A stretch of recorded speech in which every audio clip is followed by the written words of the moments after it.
And now, coming to you live, or sort of live, from Dungeon Games in Fort Myers, Florida, I'm here with a special guest. We have David, aka Catnap, from the Sad Naus team joining us today. David, thank you so much. You took a long flight to come down for this episode. And thank you for having me. I've really been enjoying my time here.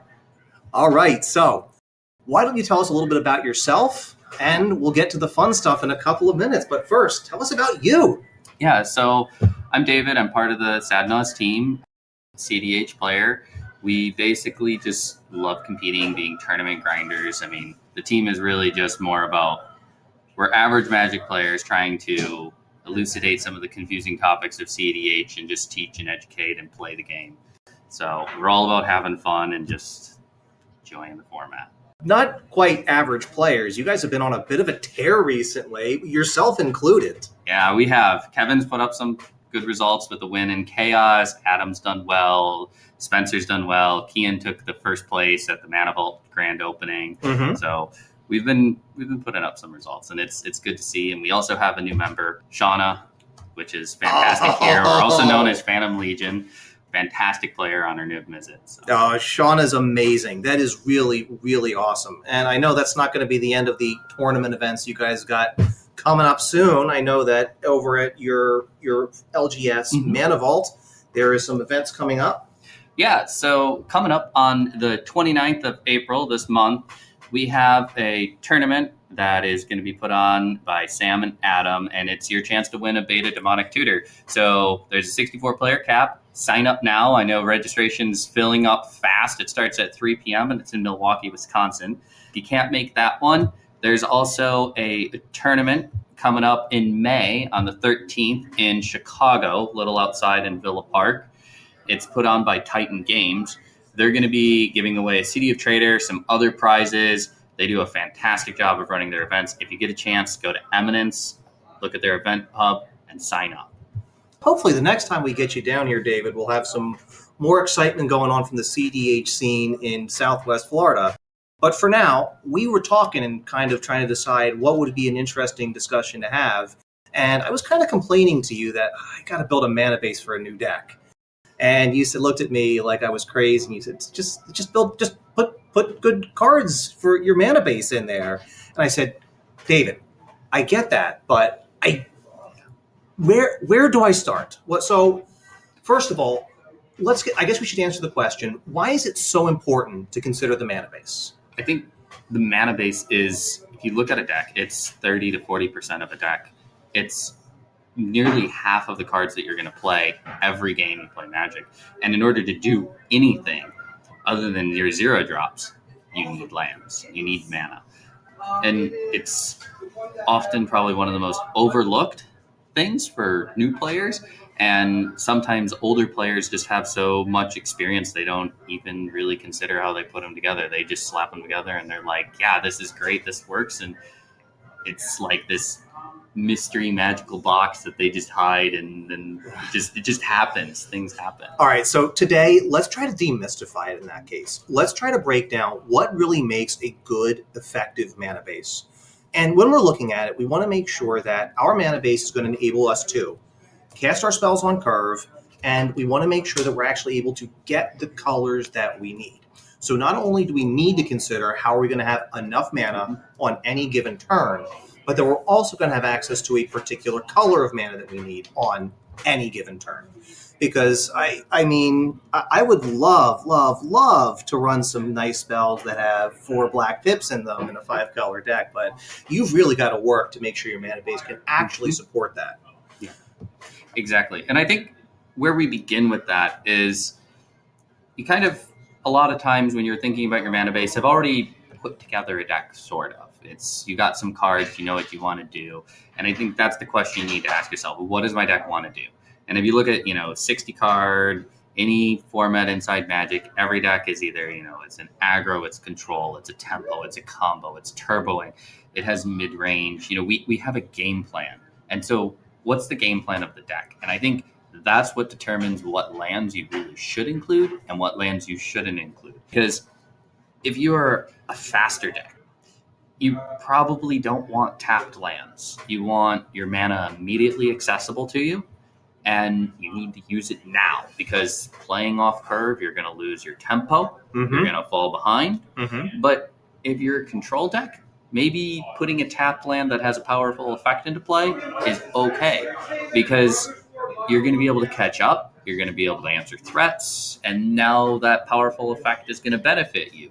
I've seen Hall of the Storm Giants and, some Pioneer decks and blue-white control and other formats, and it's a 7/7 later in the game, and sometimes it's a finisher. And then classically, looking at formats like Modern, it's fallen by the wayside, but you look at Raging Ravine, you look at Celestial Colonnade, and again, it was a powerful effect. You accepted the cost of the card coming into play tapped. Do you have a particular line you draw when you say, no, I can't afford another tap land? I'm aggressive, and I don't run a lot of tapped lands. The only land I guess you consider coming into play tapped is maybe a shock that I don't want to pay for, usually because I've ad naused myself down to 2 life. Stay on brand.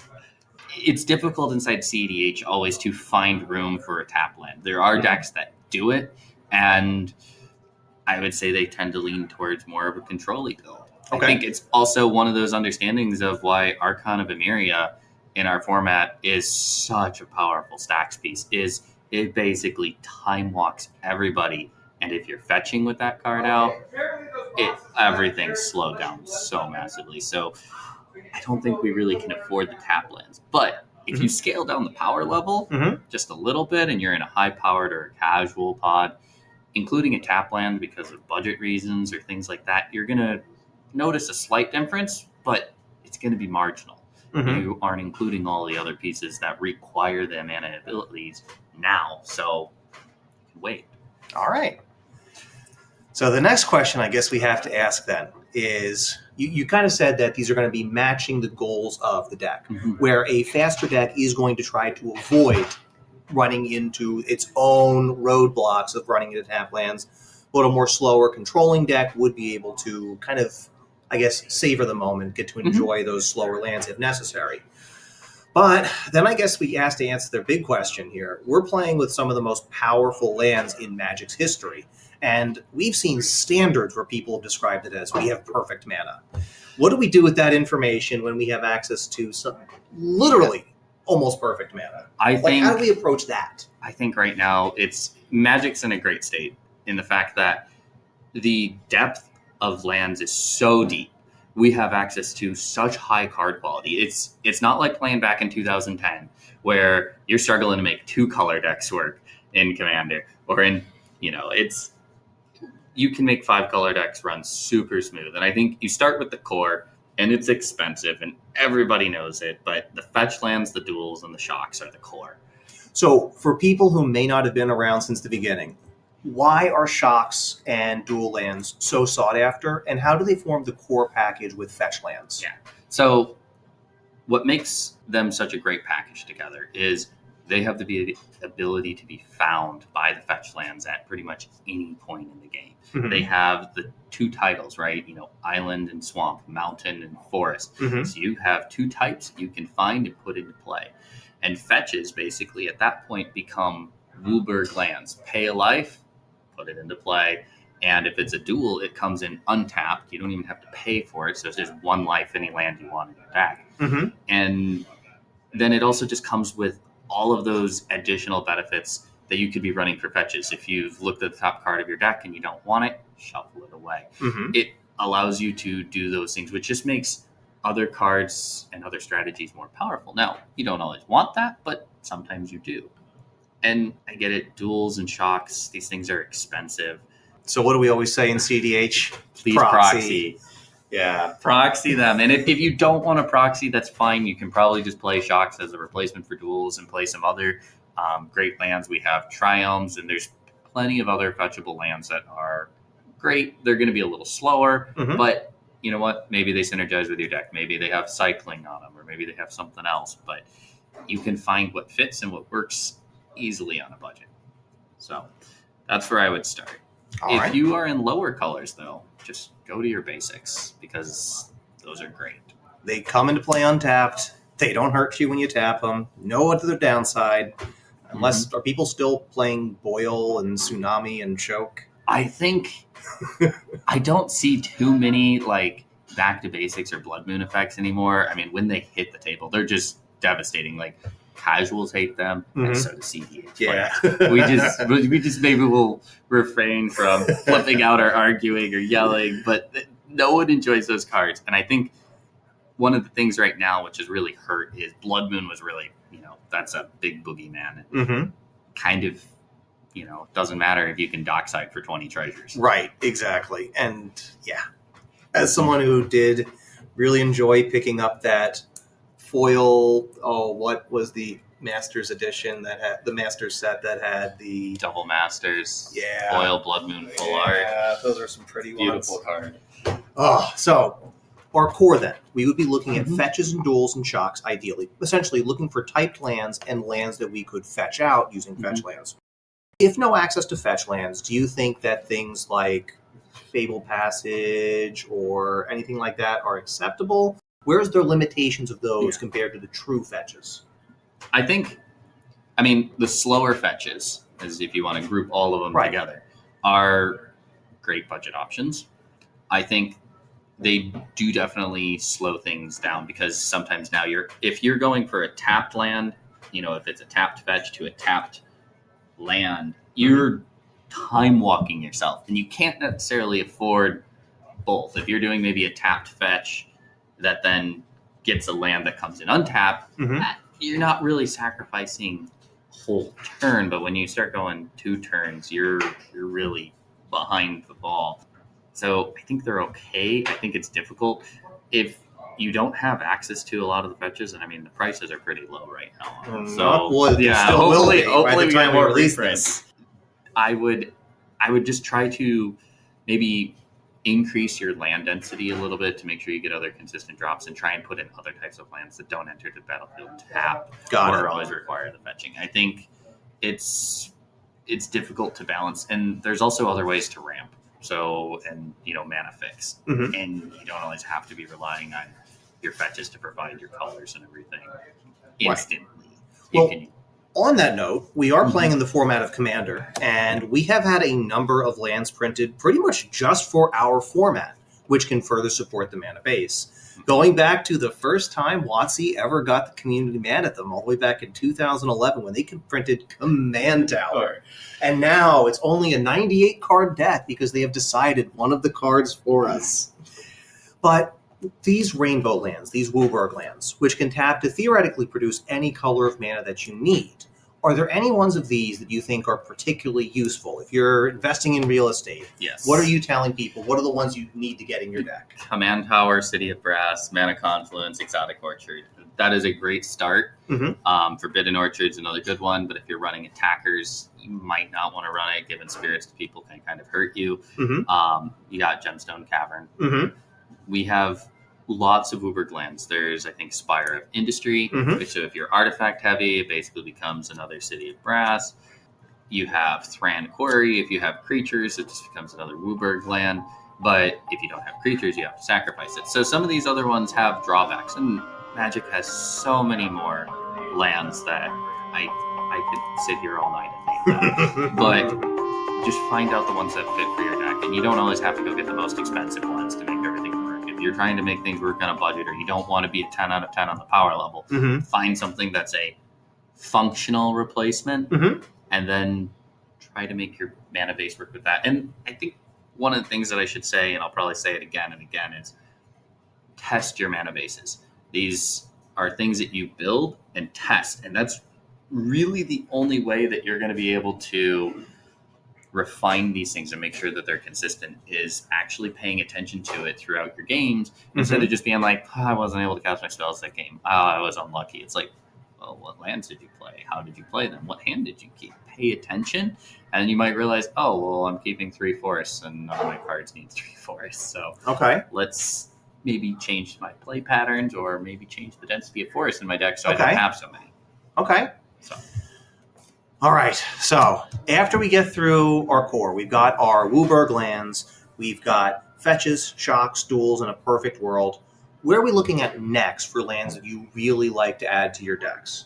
Yeah, so after that, I'm looking to try and slot in some utility lands. Okay. And this goes back to that question of what does your deck want to do? Because that's what's going to determine your utility.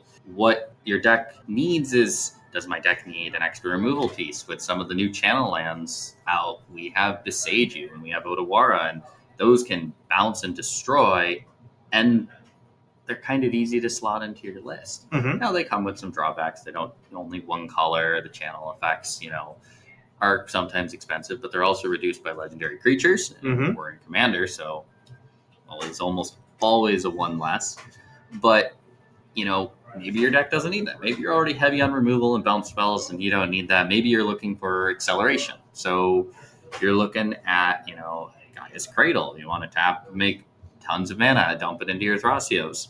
Maybe you need, Ancient Tomb, so you could turn one into that Signet and then also have 2 extra mana there that you can dump into an Sad Naus or any of your big spells with colorless costs. So I think identify what the deck needs and slot that in. Some great examples are, I've seen people, and we used to run Cephalid Coliseum a lot more, so we could, draw a couple extra cards or a deck, or make someone else draw cards just to win or lose the game. I don't know what you're talking about. We used to run Cephalid Coliseum. I like to play low-color blue decks, and I still run Cephalid Coliseum. Yeah, I still have it in my Orvar list, but 5-color, it's not always making the cut. I think one of the most popular utility lands right around now is Urza Saga. And I think that's a really, really interesting one to bring up, because there's a real cost in high-color decks to being able to play a land that only taps for 1 color, let alone a land that taps for no colors. So whereas for years people would say, no, you got to cut that, it doesn't produce any colored mana, how can Jill support this? How can our 4-color deck support this? What's the argument that makes Urza Saga rise above that as something that really earns its keep in high-color decks? So I think it comes down to the fact that Urza Saga, so many times I see it find either a very important hate piece, or it's finding Mana Crypt or Soul Ring. So it's finding 2 of the most broken mana rocks in our format. And I think that's what brings it above. In addition to it, you'll see it in decks like sometimes a monocolor list, where it can easily make the sacrifice for a colorless land. But Urza, he creates a construct now with his land, maybe 2 constructs, that now tap for additional mana, then finds another artifact which taps for mana. So it's already providing the colors through a different means. And I think that's where the power of Urza Sagas come from. And it's not like in certain 5-color decks and 4-color decks, you aren't going to see it because the decks don't need it. But definitely in decks that are, I would say, on that artifact route, you're going to see this pop up. So another set of the utility lands that I'm still trying to find use in, both between CEDH decks and then moving down towards less powerful decks, are the modal double-faced cards we saw in Battle for Zendikar. Or Zendikar Rising? I'm getting lost with all those different returns to. But the modal double-faced cards featured a single-color spell on the front, and then on the back we had a land that came into play tapped, with the exception of the cycle of the 5 mythics, which I believe they entered the battlefield untapped unless you got bolted and took 3 damage for the pleasure of having them in. Where do you think these fall in our discussion of these utility lands as part of your mana base? I've seen more MDFCs in 2-color, 3-color lists than anything. I see once you really get to 4-color or 5-color, I maybe occasionally I see one, but usually then the deck is trying to play it for the spell side and not the land side, and the land side's just in case. An added bonus. It's an added bonus. You don't need it. I've seen that done to great success. I see most of the mythic ones. I rarely see the tapped ones. Occasionally you'll see maybe one sneak in or something like that. But having a land that enters tapped is kind of just, you want the spell, but now you're taking another hit on the land. It's just kind of it's not the best of both worlds, and we have better options. Other than that, the other MDFCs, which are great for 2-color lists, are the ones that are 1 color on one side and the other on the other. Those have always seemed so tricky to try to run. You have to predict the future and decide which side you're going to need. Yeah, and I think that's something that you can also look to other lands, which we can talk about in a second, is when you are playing out your lands in your hands, you got to be thinking about, how do I sequence my mana so that I have the right colors to play cards in the future, because you don't know the cards that you're going to be drawing into. Maybe you know the ones you're tutoring into, but if you're not tutoring, you don't know. You really got to understand the pips and the colors that you're playing so that you can carefully sequence your lands. And I think that's a really important thing with fetches. Is so often I don't think people actively think about what they're fetching for. They just go get, oh, I just need this now, and they don't think about the other color on the land. Now, some people are like, oh no, I think about it, but are you thinking next turn, or are you thinking 5 turns from now? At some point, too far is too much. Yeah. But you got to sequence those correctly. And I think that's really important to playing fetch lands as well as the MDFCs. Well, you actually mentioned a really important topic there, and that's looking at those colored mana pips, which is shorthand for the actual colored mana symbols that appear in the mana cost of the spells you want to play. When you're looking at those pips, is there some kind of secret code that we should be looking at to try to decide what's going to go into our mana base? If we should lean our mana base a little bit more towards one color versus another color? I first look at the cards when I'm looking at a deck. What cards have double pips? What are those colors? Is it double white, double black, triple black? And then I ask myself, do these cards win me the game? If the card wins me the game, I'm going to favor it a lot more than other cards. But does the card help me win the game?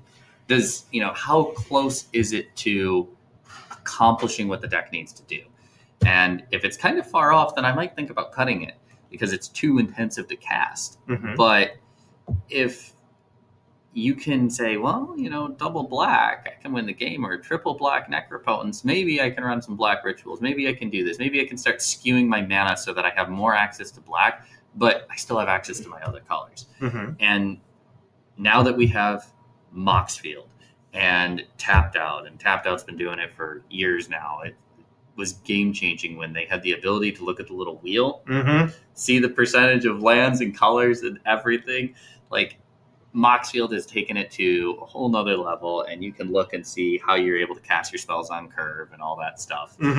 I think that's really important to look at, because if you're looking at your deck and like, why doesn't this run right? And you're looking, oh, well, my pips are, and I only have, 10% of my deck as blue sources, but 20% of my spells are blue. Well, maybe you should go up on blue before you actually, play the deck again. So I think that's the most important utility. And then you got to identify kind of like the colors of your deck. Like, just because you're playing a 4-color deck, are you really a 4-color deck? Or are you a 3-color deck that splashes the 4th color? Are you a 2-color deck that's splashing the other 2? And I think if you look to probably one of the greatest draft players and fantastic Magic players of all times is LSV.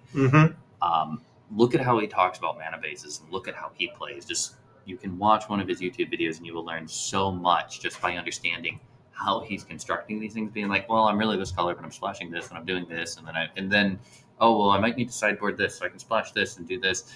That is, I have not reached that level of experience with mana bases, and I may never reach that in my life. Then how about an easier question? We've been saying splashing. Yes. There's a lot of people who describe splashing in a lot of different ways. When do you consider it a splash? For example, I'm playing in Timna Thrasios, but I'm really I'm mostly in band with the particular way I built my deck. I don't know why we would actually do this, but then I really want Necropotence. So if the majority of your deck is the other 3 colors in Bant, like you said, you're a Bant deck that splashes black. If the majority of your spells are Simic, you're splashing the other colors. But it's hard to tell, I guess, when you maybe get to the 5-color decks, because you were playing the best of the best of the best. That's it. And so maybe you have 5 white spells, 5 black spells, and you're like, well, what am I splashing? And I would say I'm going to lean heavy onto what my win cons are and what are the cards that I need to play every game in order to win, or that get me to win. So, like, I'm looking and saying, well, I'm looking at Rhystic Studies, I'm looking at Thassa's Oracles and Consultations. Those are definitely putting you on a Dimir base for that win con because it's powerful. But then for me, I have in the Gila, a lot of times Derevi. Mhm. Blue Farm's also playing Breach, so now they're adding in red, so they're kind of Grixis base that's using white for the protection. But then there's other ones that are running some more, stacks pieces almost in there with their Draniths and Lavinias. And Mhm. I think you gotta just look at the cards that make your deck function. That's going to be your core of your deck, and then anything outside of that's what's going to be a splash. Got it. But there's probably a bunch of other professional players out there that have defined it differently and probably better than me. No, I think that's a really good definition. So, are there any other lands, any other pieces of real estate that you just, whether they are pet pieces that you like to include, whether they are things that you think people are over including and maybe should look to try to replace? Well, what are your pet cards? What are your pet peeves when it comes to mana bases? Oh, well, a pet card of mine is Valakut. Okay. Valakut, the Molten Pin. I've tried to make this combo work. It's never gonna work.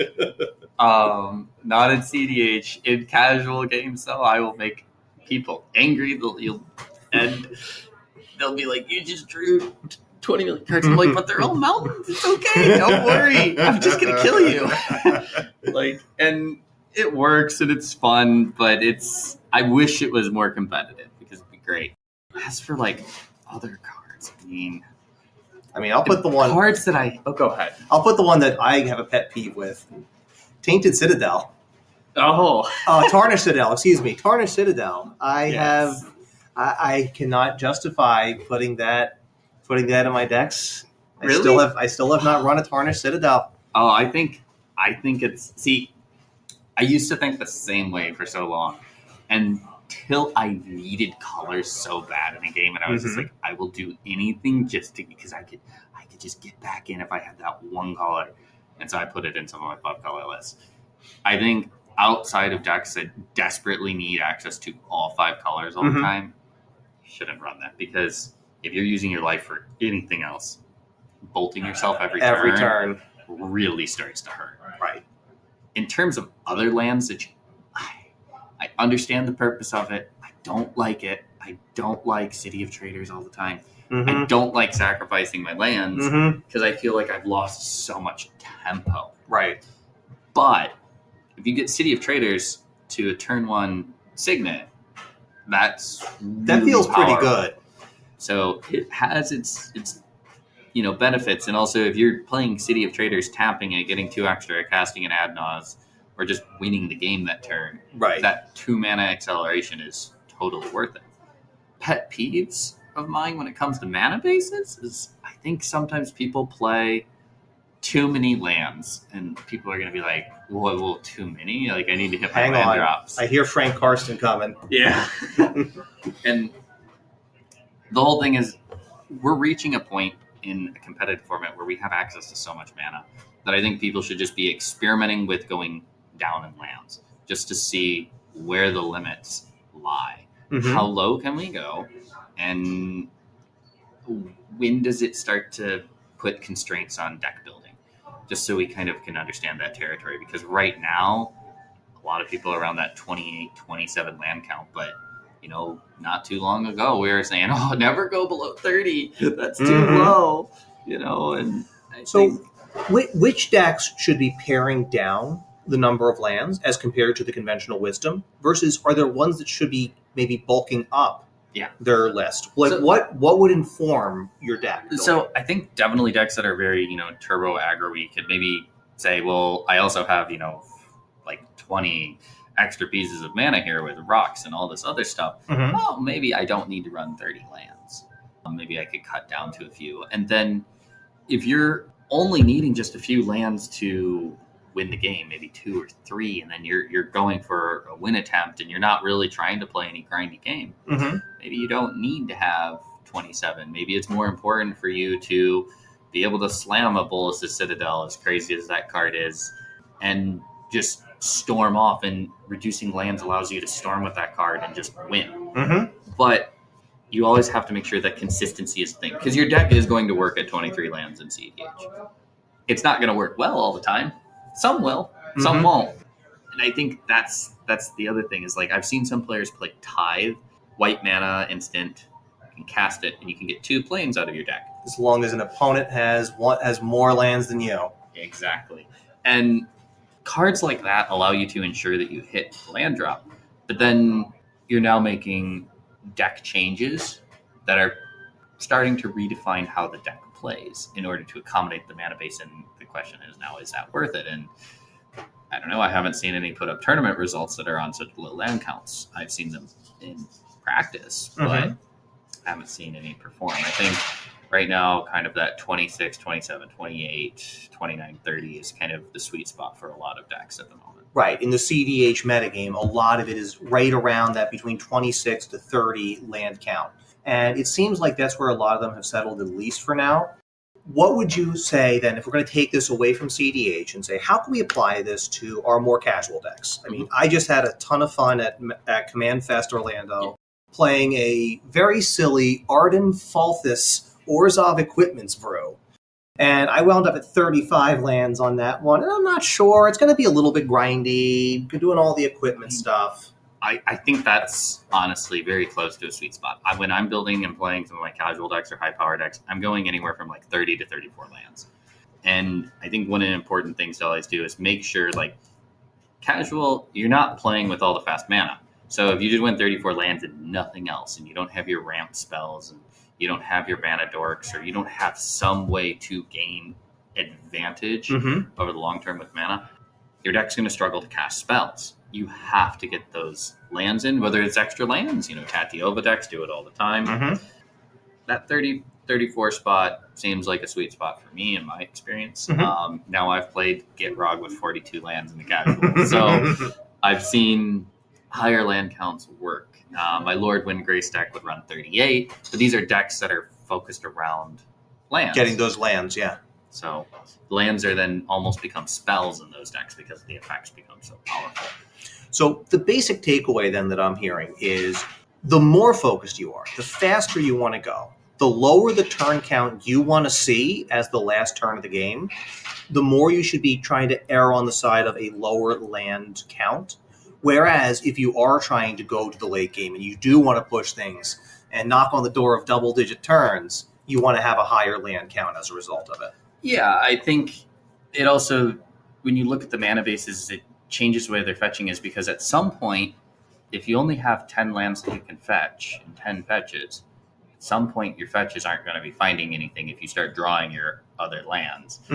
And now you're running into the issue of, well, now these are dead cards if the game goes too long, if you're not putting up a win or trying to push for a win early on. Also, those faster decks tend to use cards that are providing the mana in other ways. Also, they're very efficient. They're 1-drops and 2-drops and 3-drops. So you can kind of put, you can play 2-3 spells maybe on one turn with only 3 mana. But other decks can't. So if you have a 6-drop, you definitely need some more lands, because you're not going to be able to play your spells in the later game, especially if that spell needs to be played in the mid-game. So, yes, but not always, because there are some decks that are pretty fast that have some higher land counts. Extra special bonus round question. What is the next rare land cycle you want to see WotC make? If they call you up tomorrow and say, listen, we need you to design a rare land cycle for us, what's it going to be? This is difficult because part of me wants to hand them the opportunity to be ultra greedy and be like, can we get some 4-colored lands? We'll pay 5 life for 4 colors or something insane. Like, yeah, we'll do it. And we'll put them in a secret layer. But honestly, I think right now I would like to see a different kind of fetch land. Okay. And I know that seems kind of vague, but I'd like to see a land that maybe allows you to grab another land out of your deck that's not based on type. Okay. Like maybe it grabs, I'm grabbing this land because it can do this function, or they have, grab another land and put it into play with cycling.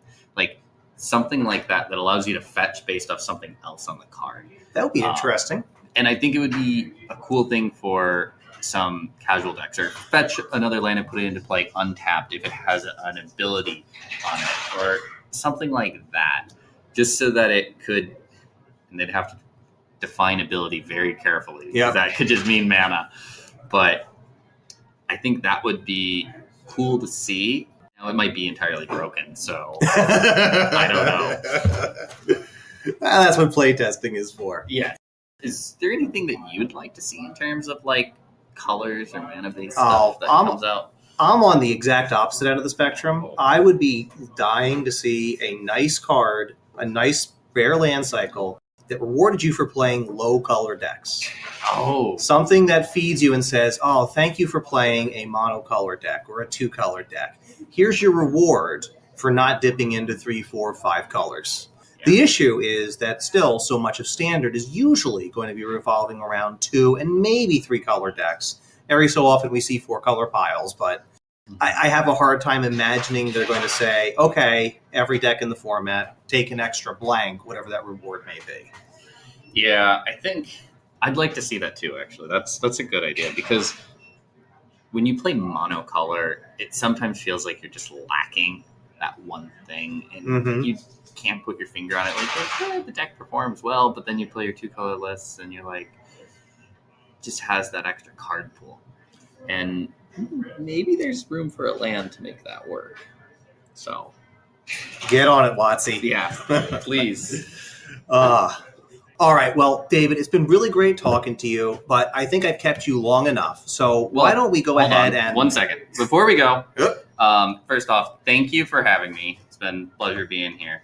We do have a surprise giveaway for one of the viewers, fans, supporters. Thank you for subscribing, to Sad Naus, supporting us, as well as Gemstone Caverns here. The winner is Loose.